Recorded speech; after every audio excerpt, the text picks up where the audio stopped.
রাস্তায় দাঁড়াবো আর বিচারে যাবো, কিন্তু বাংলাদেশে কোনো বিচার এখন পর্যন্ত ধর্ষণের হয় নাই।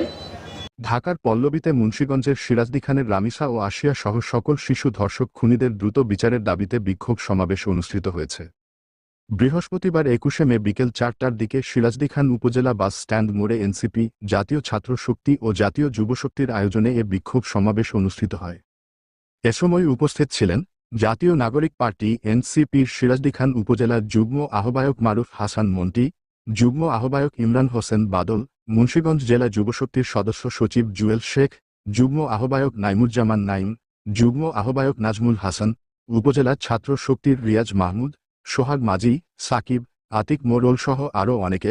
সমাবেশে বক্তারা রামিসা ও আশিয়া সহ সকল শিশু ধর্ষক খুনিদের উপযুক্ত শাস্তি হিসেবে দ্রুত ফাঁসির দাবি জানান।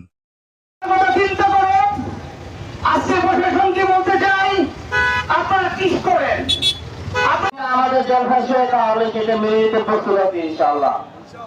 আমরা পুলিশ ভাইদেরকে দোষ দিই, আসলে ধর্ষণের পিছনে পুলিশের কোনো